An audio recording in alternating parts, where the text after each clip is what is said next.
Hello, everybody. Razorblade Mango here, and welcome to episode 2 of the Kingdom Hearts retrospective podcast series throughout all of January and very, very late December. As always, I am Razorblade Mango, and joining And me. I'm the richest man. Yeah, okay. Just wanted to jump in there. That's good. I like Yeah. that. I like that. Yeah, of course. Of course, man. I like that. So today, last week we talked about the original Kingdom Hearts and Chain of Memories. I almost said 358/2 days. It's actually this week that we're going to be talking about 358/2 days and, first of all, Kingdom Hearts 2. Which, let's just jump right into Kingdom Hearts 2. And I'll start and say that I think this is far and away the best Kingdom Hearts game. This is probably the only one out of all of them that I would say is a masterpiece. Like I think it is, even after more than 12 years, almost 13 years, multiple playthroughs. I've bought it 3 different times.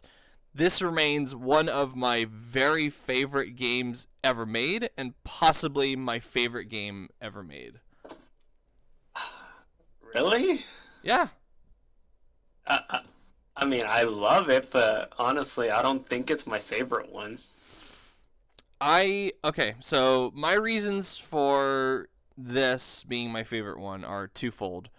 Well, there's a lot of reasons why this is my favorite one, but I guess the main 2 reasons are: number one, I think it has the strongest story out of all of them. I think this is the one that really gets into the first one is very, melancholic and bittersweet at points. This one just kicks it up to a whole new level with what makes Kingdom Hearts special, with its melancholic atmosphere and without being so depressing, because they leave you with a twinge of hope.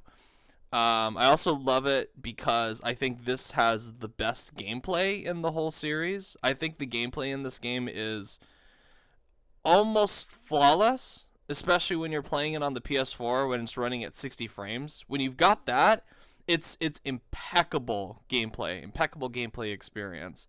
And even though a lot of the elements of this game have aged not that great, like especially with the world design and the empty feeling worlds and some of the other stuff, I feel like the gameplay in this game holds up so well after all these years. No, yeah, I can totally see why. I mean, wasn't another reason why you liked it so much was because of Roxas's friendship with Hayner, Pence, and Olette? Well, it's not just that. It's the okay. So, how do I start this? So, like I said in the last episode, I got into this series through 2. Like 2 was my first big exposure to Kingdom Hearts. Even though I had seen glimpses of the first one, and I watched my buddy play it, and I'd seen small little bits of Chain of Memories. Kingdom Hearts 2 was the one that really, really, really finally, sunk its claws into me and got me into the series. And I think a lot of that initial reason is because I think Roxas is one of the most interesting characters in the series, because I think it's brilliant. Everyone takes a shit on the opening 2 hours of this game. Everyone hates the opening 2 hours. Everyone thinks it's slow and boring and that it should have been condensed into 15 minutes. I don't agree, because I think the opening 2 hours of it being this slow, drawn-out process where they're still teasing Sora, and we haven't seen Sora yet, except in little flashbacks and bits here and there, and we are in Roxas's shoes for the first 2 hours, and he's living this really, kind of dull, mundane life in this gorgeous fucking town, this Twilight Town, which looks incredible. And it's this concept of I think it's relatable for any kid, where they do not want summer to end. And especially when they have they have like mundane shit, like they've got a struggle tournament. They want to go do odd jobs to go to the beach. They want to finish their homework assignment that they have due before the end of the summer. And there's apparently like there's a fair coming to town that we never see, unfortunately. Wait, there was But a fair? yeah, they said that there's like a carnival or a fair on the final day of summer vacation. I don't But remember that. yeah, What but the we I hell? think Olette mentions it at one point. And Hmm. I that's the one thing that's like I wish we had seen the fair, but whatever. That'd be cool if we get to see it in Kingdom Hearts 3. That'd be awesome. But it is, it's anything a kid can relate to, where it's spending the final days of summer vacation and not wanting it to end, which I think is really cool. Especially playing it as a 12-year-old still in middle school. I immediately identified with these kids and I related to them. But I think what makes it really special is that it's a really tragic story with Roxas because he has absolutely no control over his own fate, and he's really trapped, literally trapped in this fake world, and he is forced to play this part of being the final piece that Sora needs in order to wake up. But as a player, as somebody, I come from the perspective of I hadn't been waiting 4 years for Kingdom Hearts 2. So I can imagine coming into this with, like, oh my god, we need to see Sora after 2 hours. And then you get to know this new kid who you actually grow to like, or I grew to like him, but then you have to sacrifice him, like literally sacrifice him in order to get the character that you want. I think that's just brilliant. I love that. I think that is just such great like character building and like playing with expectations for the with the audience. And I think like Square Enix has a reputation for trolling with its audience, which I think is really irritating at most of the time. But I think this was one of the few times where I think them teasing the audience for so long and then finally giving them what they want at the cost of another, literally at the cost of another character's existence, is incredible. It's just incredible. No, yeah, I totally see where you're coming from. Yeah. My experience with Kingdom Hearts 2, I love it. I love the, although it does tend to be slow. Maybe because I think another one of the reasons why people think that the intro is too slow is because, well, there isn't much. I mean, obviously you have all the mini games to do, like for the Yeah. chores Yeah. and to collect money, but obviously you're not able to like fight against Heartless like you would. You don't even need to grind mini games. You can just do like one mini game, get a shitty amount of money, and then they'll still be like, "Great job, Broxus! You got a lot of money for us." I didn't even do I didn't know that because the thing Yeah. was like I thought it. I mean, in the previous podcast, I did mention that I was when I got into Kingdom Hearts, I was watching Kingdom Hearts 2 cutscenes, and I was watching the scenes with Roxas and his friends, and as I was watching it, what was it? Like I would watch like all the playthrough walkthroughs, so I wouldn't just watch the cutscenes. I would watch the person play it, and so I remember that he would like be playing the collecting a lot of money. So I was thinking, okay, maybe I should collect a lot of money then, like they did. But then, like he did. But then, I guess now that you're telling me that I didn't need to, it's like, what the heck? Yeah. I tested it actually a couple days ago because I started another playthrough of it, Oh, and man. I was like, You've played okay, Kingdom Hearts. You've played Kingdom Hearts 2 way more than I have. I've only played it once in my life. well, yeah, it's my favorite one. I've played it since I was 12. I play it. I play it and complete it probably once a year. Once a year. Yeah. You play it annually, if I Yeah. Well, remember that. not it's not like on a set schedule when I play it. It's just when I want to play it. But I end up playing it on an average of like once a year, maybe even I more.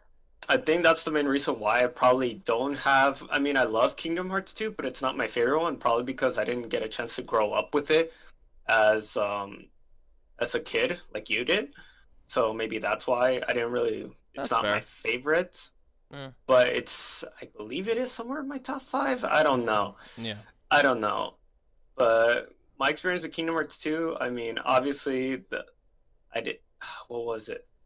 I mean, the only thing I did have trouble figuring out was how to gain the abilities, and then I finally realized, oh, you have to use the forms Yeah. in order to unlock them. I didn't even know that, so I Yeah. didn't get roll like dodge roll until I got to the castle that never, the world that never was, or the castle that never was. World that never So was. Yeah. so it was really tough to dealing with all those bosses without roll. Yeah. I actually I beat the game several times and I do that as a handicap for myself. Like I never do roll. Like it feels weird for me. Like I understand having dodge roll for a lot of people and having the glide ability in Kingdom Hearts 2 is like essential, but for me I've never used dodge roll. I've always just used block. Like that's how I always play Kingdom Hearts 2. Never have used uh, dodge roll. Very uh, rarely. no, no. I like to use dodge roll. I love using dodge roll. Well, it's fun. It's fun, but it's like a handicap. Well, it's like a restriction I like to put on myself. Oh, okay, okay. I see what you're getting to. Yeah. I see what you're getting to.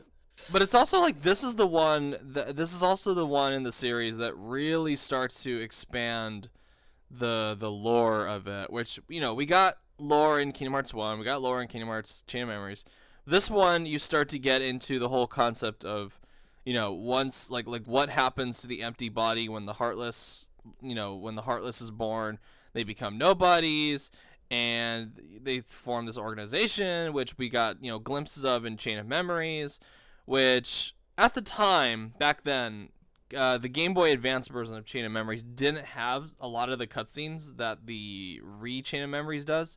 So we never really got the full explanation of some of the stuff in Chain of Memories in the Game Boy Wait, Advance wait, version. seriously? I didn't Yeah. know that. Oh yeah, the Chain of Memories is like a remake of Chain of Memories practically. Well, yeah, I knew it was a But they remake, but I added didn't new. know. It's I like a didn't know final that mix. I didn't know that they cut some story elements from it. No, but they never implemented them in Chain of Memories, the original Chain of Memories, but they did add a lot of cutscenes in Chain of Memories Oh yeah, to flesh out Organization 13 more. oh yeah, of course.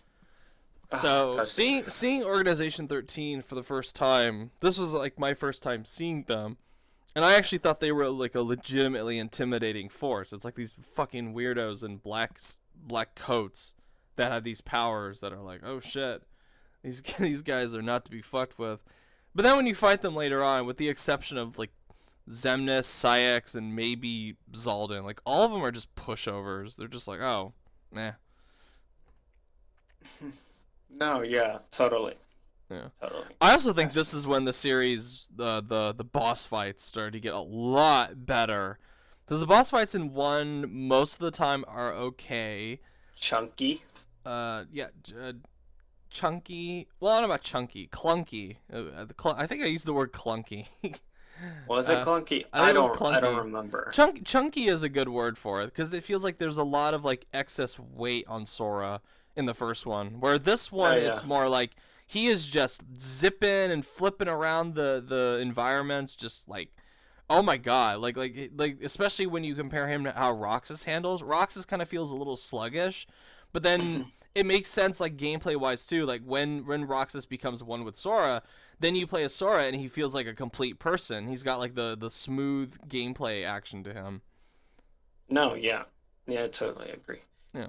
Gosh damn it, this conversation's making me look back at Kingdom Hearts 2. It's now having me to rethink if it is my favorite or not. But I can't. I don't remember. It's probably because I haven't played it enough times like you have. Like Kingdom Hearts 2, I've only played it once in my life. You need to get on that again. I have to replay it multiple times to see. Yep.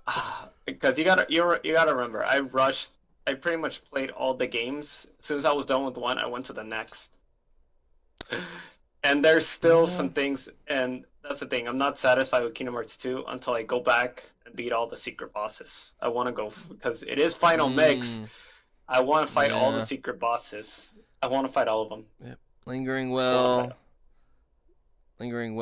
The copycats of Organization 13, which are some of the best boss fights in the game. Where do I aren't the copycats of Organization 13 in the world that never was? No, they're strewn throughout the worlds. You can find like Oh, portals. okay, yeah, I've defeated two or three of them already. Those are some of the best boss fights in the game. I Yeah, love I those. beat two or three of them. I did beat Zexion. I beat Larcene. I forgot. I think I might have beaten Marluxia. I forget. I forget. I beat three of them though, for sure. I beat three of them. Two or three of them. Well, I think even the regular boss fights are really good in this one, with the exception of Demix, who is a shit boss. I think all the bosses in the game are at the very least really good. Who's Demix? Demix is the asshole that plays the sitar, the dance water dance. That piece of shit. The guy with the water clones. The guitar, right? Or The whatever. sitar, technically. Yeah, you fight him in Hollow Bastion, right? Yeah, and Olympus Coliseum. In the underworld. Yeah, I remember him. Yeah, I didn't. He's a piece of shit. I hated him. He was really easy. Well, he's easy, but it's his stupid water clone crap that I hated when I was younger. Like I absolutely hated that shit. Oh, Especially when it was like 10 seconds, you gotta beat 10 of them. I was like, what the fuck? And then if you fail, you die and you gotta start all over again. Oh, I I thought it didn't was take that long to beat it. I think I thought that was I might have bullshit. beaten it on my first try or second try. I don't remember. It didn't take me too long though. I mean, it doesn't take me long to beat him now, but back then I was like, I can't do this. This sucks. This is stupid. I hated That's him. true.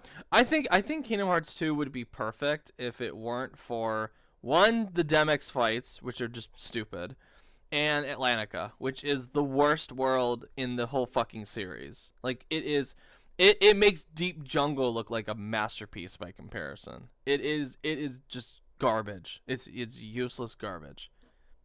Looking back at Kingdom Hearts 2, what was that cave next to?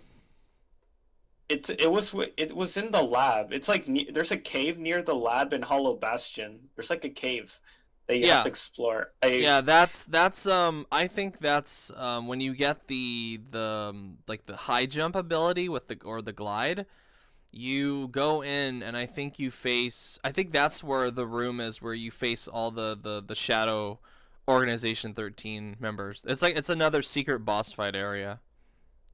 Okay, because I was wondering what was I'm in that pretty sure area. I know what you're talking about. I'm Yeah, pretty sure that's what it is. I've only gone partially through, but then I saw that I didn't have like the high jump Yeah. ability, so I wasn't able to go through. So I was like, Yeah. shit. You need the high jump for this one. Yeah, so I had to grind, and I was like, nope, I'm just gonna Yeah. keep playing through and just seeing what, just finish the game Yeah. quickly as possible. I'm just gonna focus on beating all the games, and then I'll come back later and do all the extra stuff Yeah. later. What are some of your favorite moments in this game? Well, obviously, Roxas's moments with his friends, Of course. with Hayner, Pence, and Olette, especially when they were up on the clock tower. Like, I thought that was very nice. I don't know how to describe it because I'm not I don't know. I'm just very bad at describing these kind of things. But there's always that tone of friendship like in there, and it was just very relaxing just seeing that. Hmm. Although like I was very impatient, like whenever I would whenever I would like play the beginning, I would be very impatient because sometimes I just want to like fight some heartless, but just watching those cutscenes kind of like just made it more made it more relaxing and just made the wait a little bit more worth it. Just seeing that friendship, and I do highly agree that people that people hating on the intro probably I kind of just disagree with them, Yeah, like you I do. highly disagree with that. Yeah, I do too. I personally think that intro is very important. It is very important. Yeah. And and then what else did I enjoy? I guess also I guess also the moments when I was in the lab, because this was when I found out the guy on the I don't know, because during when I was in the when we who was that on the picture? Oh, in Radiant Garden, Yeah, who's that on the picture? that's Ansem the Wise. Oh no no no. That's Xehanort, That's the apprentice Xehanort. yeah, the apprentice Xehanort, the one in Terra's body, right? Yeah. Yeah, I saw. Yeah, when I saw that, I was like, "Who the heck is that guy?" Because you gotta remember, I didn't play Kingdom Hearts 2, and when I was watching all the cutscenes, I didn't watch everything 100% completely, and I chose to avoid everything because I knew that one day I was gonna play it. I told myself I'm gonna play this one day. I'm going to play it one day. So You should have I bought a just PS2 just for this.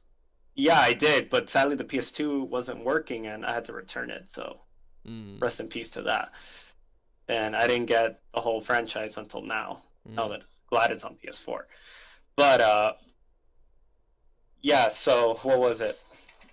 So when I saw that picture, like obviously I remember I messaged you. I was like, who's that on the picture? Because I was just very confused because you know how the lore is as Oh well. yeah. Yeah, I'm like very confused. Like Mickey's all like that Ansem was a fake and it's not the real Ansem. I'm like, wait, what? I'm like all confused, and then you tell me that no, they were talking about like obviously he was a fake Ansem. He just took the name Ansem to just like as an insult to Ansem the Wise because Ansem the Wise was the one Well, doing all. that's the Heartless that took Ansem's name. Yeah, I It's know. yeah. That's what I was trying to get to. Yeah. That's what I was trying to get to. He did that as an insult because, you know, Ansem the Wise was the one doing the research on all the hearts and the Mhm. heartless. Mhm. So when I found that out, I was like, okay, things are starting to make a bit more sense now. Yeah. So obviously things did kind of get interesting for me around there. But other than that, and I guess the ending I enjoyed as well. The ending's fantastic. I love the ending. You see all the Disney characters just Well, running up to them. it's a happy ending. Well, yeah, of course. So it's like, oh, thank You're God. Like you're home. this whole saga is like been like over 4 years is finally at an end with the Gosh damn it. And I can't even imagine how you felt just waiting, just have not being able to play any Kingdom Hearts games for the longest time after two. me. Like, yeah, I got by. by watching all the cutscenes. Oh yeah. I didn't want a PSP. I didn't want a DS. So sorry. Too bad, Kingdom Hearts. Be on a fucking mainline console. Bring Kingdom Hearts 3 to the PS3 after all that fucking time. And they never And they, did. So well, yeah, because I guess there was just more to tell before three. yeah. Well, that's I could do without a lot of the side stuff, but I guess like if it's important to 3, it's like all right, well, whatever. Yeah. To be honest, I don't really have much questions for. Wait a minute. Wait a minute. Uh-huh.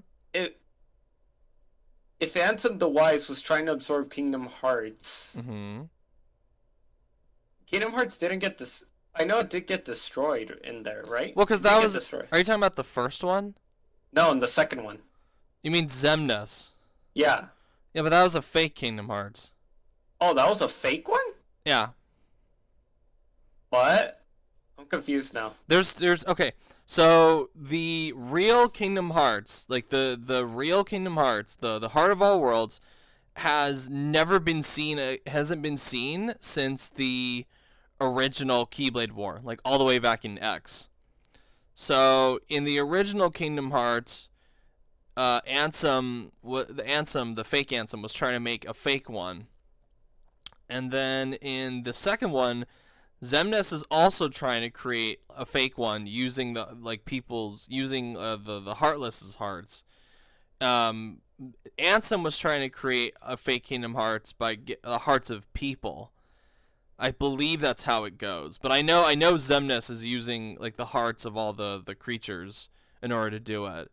That's why at the end when all the like when Sora has that brief moment of like, oh my God, should I be killing these Heartless because they're just gonna help Zemnis? It's like that's why, because the Kingdom Hearts is being made from the hearts of the Heartless, or like those like captured hearts that'll now be put into this fake Kingdom Hearts that Zemnis is creating. And why was he creating a fake Kingdom Hearts? Because he I well Organization. God damn it. Doesn't Organization 13. is this connected to Dream Drop Distance? Yes. Yeah, I kind of figured. Okay. So I don't. Let's save it. All right. Let's save it. I don't want to get too much into it, but it is the. Okay, let's do this. The context of the second game, because there's two different reasons why Xemnas created Organization 13. There's a false reason, and then there's a real reason. We'll save the real reason for Dream Drop Distance. The fake reason, the reason that he gave everybody, is the reason he wanted to make a fake Kingdom Hearts is so they could get hearts. That's why. That's how he rallied these people these nobodies to his cause, because he promised them hearts, and he convinced them that they didn't have hearts. Yeah, I remember that. Okay. Yeah, so that's the fake reason. Okay, yeah. Let's save the real reason for your... But it's still important within the context of the second game. The fake reason. No, yeah, totally. I get what you mean. Yeah. I think some of my favorite moments too are the 1,000 Heartless challenge, which was badass, and I love how they did that, where they created like fake like flat animated Heartless around the player, so it would give the illusion that there was like 1,000 Heartless on the screen at once, and they would just like create like dole out little models of Heartless for you to kill in that time. I thought the 1,000 Heartless challenge was fucking great. Love that. I love when Sora says goodbye to Hayner Pensinolet, and Roxas has like that one tear that he sheds. I love that. That just punches my soul every time. Like you said before, the ending is great. Happy ending, hooray. Wait, if Kingdom Hearts got destroyed, then how come was Xemnas able to enter inside the fake Kingdom Hearts? Okay, because the entity, the fake Kingdom Hearts was destroyed. However, there were still remnants of hearts scattered within that destroyed husk of Kingdom Hearts, where he could absorb the rest of them and become super powerful. And then Sora and Riku enter to go fight him. They don't exactly enter Kingdom Hearts. They're in the world that never was. Well, yeah, of course, that's what I meant. Yeah. Yeah. Gosh damn it. The final bosses are really good too. I think with the exception of Luxord, who is just like super easy. Like I don't even know why he is a boss. Is Luxord the one with the cards? Yes, he's easy. I had trouble figuring that out. All you have to do is just play the game and win. That's all you have to do. He's so easy. But what's the card game? Like I always got confused. The like, card game where you have to press X on where the attack magic items, like the command slots. You got to pick X in the right slot when it appears, or you get turned into a die and you lose time. Or when he transforms in the cards, you have to find out where he is and then reveal him and then attack him, and that decreases the time. He's easy. He's really easy. Like I know a lot of people have trouble. I know some people have trouble with him, but for me he was really easy. I had trouble. I died like twice and 3 times. And then afterwards I just used the Sonic Blade on him and I just beat the shit out of him. Yeah. And then the one boss that always gives me trouble is Zigbar. His fucking laser beam, like constant laser beams. It's like, oh my god, like how many? Because he doesn't have very big windows for attack at in the final phase of what he does. Like you always end up repeating the same patterns over and over again until you find windows for attack. And he does that really long move where he just like blasts laser beams at you. And if you don't block them, you're fucked, especially on the higher difficulties. Zigbar. I totally love Zigbar. Sayx's boss fight is really good. Xemnas' boss fights are really good. Demyx is a fucking asshole. Who's the one that you fight in Beast Castle? Is that I was just about to get to him. Xaldin, yes. I had trouble on him. Okay, so when I was younger, I think I still have it. I have it somewhere. It says in the official strategy guide for Kingdom Hearts 2 that you will die against Xaldin. There is no way to prevent that. You will die. However, when you die, you can then summon Mickey to replenish Sora's health so that you get back up and start fighting again, Yeah, which which is I had good. to use Mickey. Yeah. The first time that I ever fought Zoldan, I beat him without using Mickey. Like, I don't know how I did it. I don't remember, but I distinctly remember beating him without summoning Mickey, and I went like, "Yeah, take that, Brady Games. Fuck your strategy guide," which Oh my was gosh. awesome. I was like, wow, I'm actually better at this game than the fucking person who wrote the strategy guide. Oh shit. And I was 12 when I beat him. Gosh damn. He was hard. Yeah, it was difficult not He was dying, the hardest but out of yeah. all the Yeah, organizations. he's harder than Not besides Xemnas. Besides Xemnas, of course. some of Xemnas' forms are easier than Zoldan, especially the one on the dragon I could and have beaten Xemnas earlier had I known that when he shoots the lasers at the end, I just have to oh yeah. press. Yeah. What did I have to do? Just hold on to X? No, you spam X and triangle because that controls both Sora and Riku blocking the laser beams. Okay, yeah, because I kept pressing. Because I forgot what I was doing. I kept pressing both of them at the same time? Yeah. That's how And you do it. You just spam both of them at the same time. or I forget, I was pressing one at a time and I kept dying and I'm like, what? Yeah. What am I doing wrong? And then I asked you, or I looked it up and I was like, oh my gosh, I guess I wasn't the only one that had trouble understanding this then. Other people failed to understand this too. Oh my gosh. I could have beaten him earlier. Yeah. What's your favorite? Okay, what's your favorite Disney World in this one? Oh, this is well, let's see. One thing for sure, it's none of the ones that appeared in the first game, Okay. except for Halloween Town. I do love Halloween Town still. Yeah, Halloween Town's Oh, good. yeah, Halloween Town is still my favorite. Um, I did enjoy which other one did I enjoy? I did enjoy Pride Lands. I'm not like super duper crazy about Pride Lands. Probably because it takes me. I don't like some of the missions that are in Pride Lands. I like Pride Lands. It's an I interesting idea. I think it would have been better done in Kingdom Hearts 3. I don't I didn't like Land of the Dragons too much. That one's okay. I'm I don't okay know, with that one. probably because I didn't grow up on Mulan too much. I only saw Mulan once in my life. I love Mulan. Mulan's awesome. Yeah.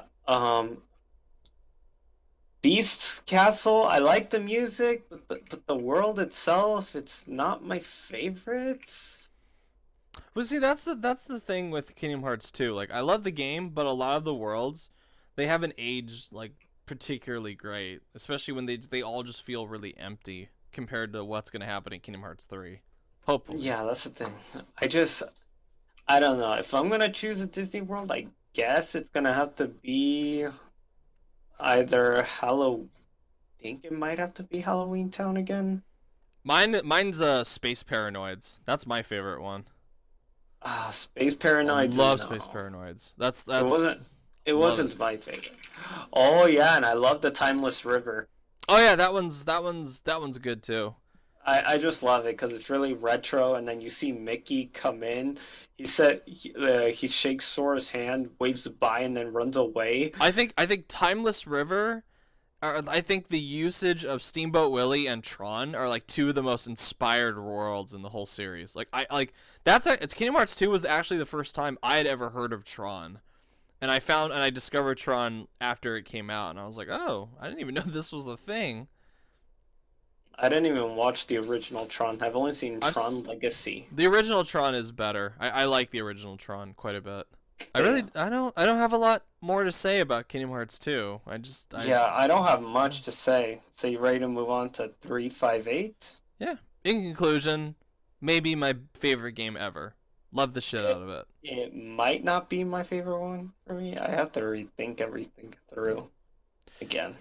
So moving on to Kingdom Hearts 358/2 days, which Ah, starring Roxas, Axel, Yes. and Shion, Yeah. who was the new character being introduced. Yeah. Um. I mean, why don't I start off on this one? So this Sure. was Yeah. actually my first Kingdom Hearts game. Oh, really? I didn't know My that. my first one. Oh, I did not My know first, that. I thought you knew that already. No, I didn't. I thought Birth by Sleep was your first one.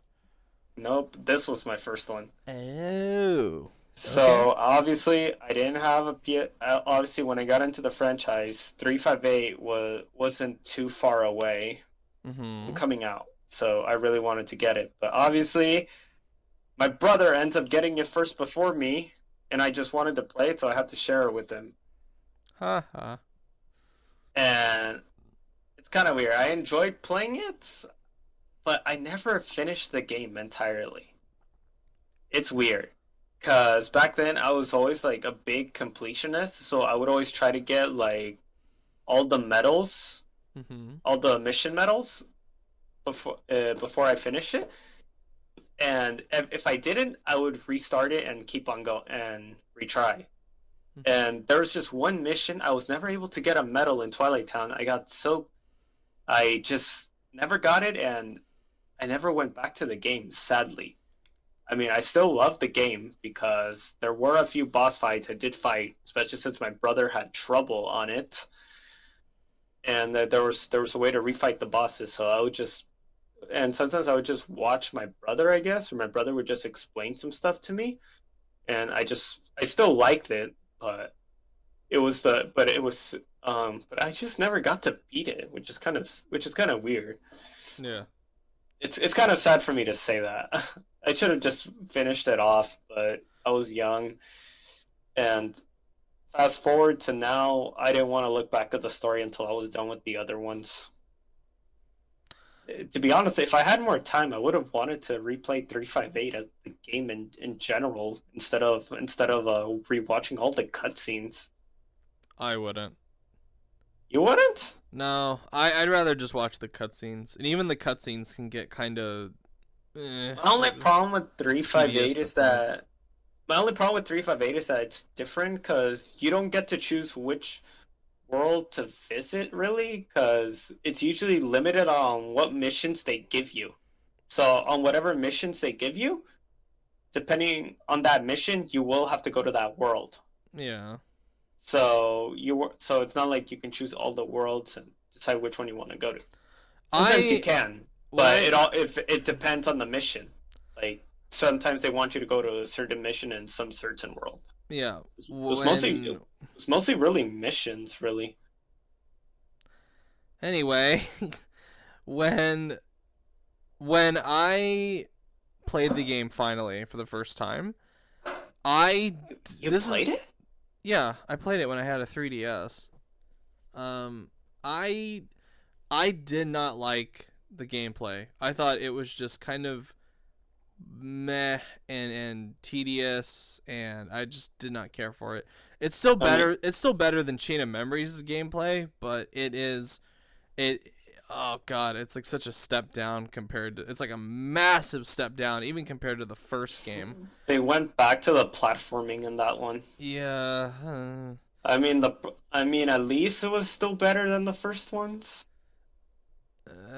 I guess, It but was still better than the first ones. I guess so. But this one, it was just like this is another frustrating one for me where the gameplay is tedious but tolerable, but it's mixed in with what I think is like one of the most important stories in the series. Oh yeah, especially seeing Roxas, Shion, and Axel together all the Yeah, time. which I think even those scenes can get kind of boring because when you watch the 3 hour movie, like I've done a couple times, a lot of it sometimes does blur into these three people sit on a clock tower and eat ice cream and talk about their problems, which it's like that's fine for a while, but it starts to get kind of boring when there's all this like I, useless fluff in it. I like those cutscenes though. I like most of them, but some of them I'm like I really did not need to see this. I really did not need to hear I about mean, it this. was really depressing as well because in the end, her Roxas to find Yes. out that Shion was just a puppet. Well, Cause she, she's a vessel that contains Sora's like parts of Sora's memories. yeah, that's why Yeah. the organization created her in Castle Oblivion, and Yeah. she contained a lot of Sora's memories in there. Yeah. And I think How did Sora's memories get in her though? I think Naminé might have taken Sora's memories and put them into her. That's pot. I'm gonna assume that's how it happened. I don't know. Like I'm well versed on a lot of the lore, but like some of the Shion stuff still is like it's a little rusty for me. No, yeah, I know. No, yeah, I know. So basically, she was made in Castle Oblivion. She contained a lot of Sora's memories, and then the part that I got confused on was at the very end when Roxas sees her with Sora's face. Like, was she supposed to turn into Sora? Yes, because that's when I think that's when the identity of Sora like starts to bleed over into like covering Shion's because Shion doesn't exist. Shion doesn't truly exist. When she dies, Roxas like immediately forgets her. It's like, wait, who the hell are you? What? No, And yeah, because that's what happens when you get rid of a. I think that's what she warned him about. Like if she like it once he took now that he took her down, like he will forget about her. yeah, pretty much. He will forget about her. Sorry, like this one, like you'll have questions for me, and I'm gonna be like, I guess this is what happened. I guess because I can answer a lot of things about like Birth by And Sleep and Dream Drop Distance and 2 and 1 and Chain of Memories, but 358/2 days has always been kind of like one of the more like I'm not as well versed in the lore of this one as I am in the other no, ones. yeah, yeah, I totally understand you. But why did Shion even have to fight Roxas? Oh wait, because Shion knew that she was supposed to go back to Sora, right? Because Shion wanted to be defeated. Well, yeah, she wanted to be defeated. Yeah. And then, nah, because I just got confused. Because I remember before Shion fought Roxas, she told him that this was her purpose. So Yeah. then she attacked him. But yeah, she obviously did want to be defeated so that she can return to Sora. Yeah. So Shion's whole situation is just terrible. it's there's sparks of hope in the other games, but this one is just like it is just sad. It's just flat out sad. Well, yeah, because Roxas loses one of his closest friends, and in the end, he forgets about her. Yeah, I think that's the worst part. Where he doesn't exactly forget her. He forgets. Hmm. No, he forgets her completely. Not exactly, because like he remembers her in Dream Drop Distance when he sees her. Yeah, but okay. Yeah, Yeah, he I remember that. remembers, but in Oh yeah, this one he kind of forgets. oh yeah, of course. Yeah, Oh yeah, of course. and I also think Riku's story is really interesting in this one too. Riku's Well, is yeah. What was Riku trying to do again? He was just trying to. he was Oh, trying to he was trying to. I forget. okay. Riku was trying to capture both Shion and Roxas in order to get their memories back into Sora so that Sora would wake up. That's why he says, I'm on this mission because I need to make my friend wake up." No, yeah, I totally remember. Yeah. He has to convince, and he does it forcefully with Roxas, but he embraces the darkness in order to get Roxas to go back into Sora. But all he has to do is really convince Shion to do it. He has a lot harder time with Roxas. No, yeah, he was able to convince Xion though. Xion and Xion decides to go back to him. Yeah. Um, to be honest, with 358, regarding 358, I mean, Yes. I don't really have much else to say, really, because 358, Yeah, like, me neither. I, I did like the I did like the gameplay. Obviously, the platforming wasn't as bad as one was, but it was better. yeah, It it's was it's better. it's a mediocre game tied to a really good Kingdom Hearts story. Uh, I want to say it's one of my favorite. I mean, obviously, it's somewhere in my top five just because I just enjoyed seeing Roxas's friendship with Shion and Axel a lot. Yeah, it wouldn't So, break my top five. I mean, it's one of the reasons why I love it so much. And not just that, It's but eh. I mean, I have memories playing it because it was my first one, my Yeah, first Kingdom Hearts game, but no, it's for sure. not. But sadly, I was just never able to beat it. It makes me feel sad. That's one I have to beat. I have to go back to it. It just feels right if I play it because when I was watching the cutscenes, like there was just something not right about it. Do you still even have it? Yeah, I have it. Uh, I I thought have you. it. Oh, interesting. Okay, I cool. have to replay it. If I But yeah, still if I still had a 3DS, I'd probably give it a chance. But since I sold my 3DS a long time ago, I no, you could always buy a regular 2DS for $80. nah, I'm good. All right, I'm then. fine. I got my Switch. That's all the handhelds I need. All right. You're lost though. Yeah, Saying. I can live with never playing 358/2 days again. Okay then. I've got the cutscenes in HD. I'm fine. It's not the same as playing it though. It's not the same, but it loses a lot of the tedium when I don't actually have to fucking play the game. No, yeah, totally.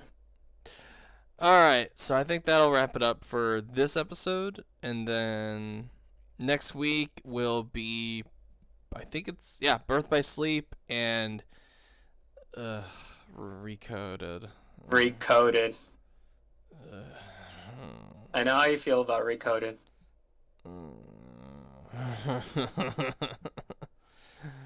I'm sorry, oh, buddy. oh, Recoded. Uh, All right. all right. So thank you to everyone watching. If you like to see, subscribe. Thank you, Richard, as always, for Yes, joining me my today. pleasure. And we will see you guys next week for the next one. Take care. Bye. Later.